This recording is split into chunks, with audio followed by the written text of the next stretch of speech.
Good morning, everybody. This is Stephen Kevorkian on the Arab in the Morning Show. It's 7:30 a.m. in Silicon Valley, California. Today's forecast looks to be hot and sunny, with a high of 99 degrees and a 0% chance of rain. I have with me our special guest, Dr. Chance Parker from Columbia State University, here to discuss with us Malcolm Gladwell's new book, Outliers. Good morning, Steve. How are you? I'm good. A little angry this morning from the sun, but we will power through and get to our discussion. Glad to hear that. So we are here to discuss Malcolm Gladwell's Outliers, I presume? Yes, that is correct. Personally, I thought Gladwell brought up some very interesting points on the outside factors that influence success.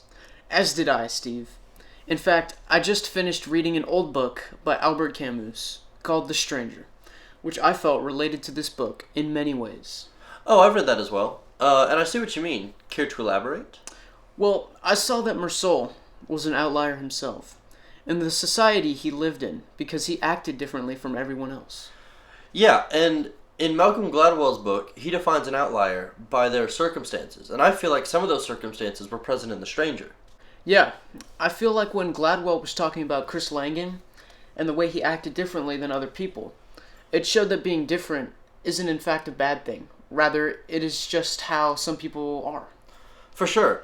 I also noticed that Meursault's father was never mentioned, which could point to him having a rough family background. Another factor which Gladwell said was detrimental to one's chances of success. In all, I really feel like Outliers was very relatable to everyday life. Personally, I believe that The Stranger is more useful in everyday life, because it shows how some people around us may act differently simply because they are not like us. I see what you're saying, but I think that Gladwell's Outliers is more useful because it shows us how we can improve our chances of being successful. I disagree.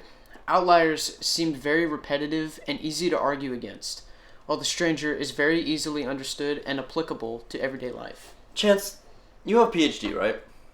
Yes, I do.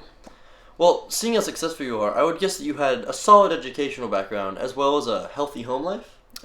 Yes, and how did you know that? Because Dr. Parker, you're an outlier. This is Stephen Kevorkian, signing off. Ah! Shaboo!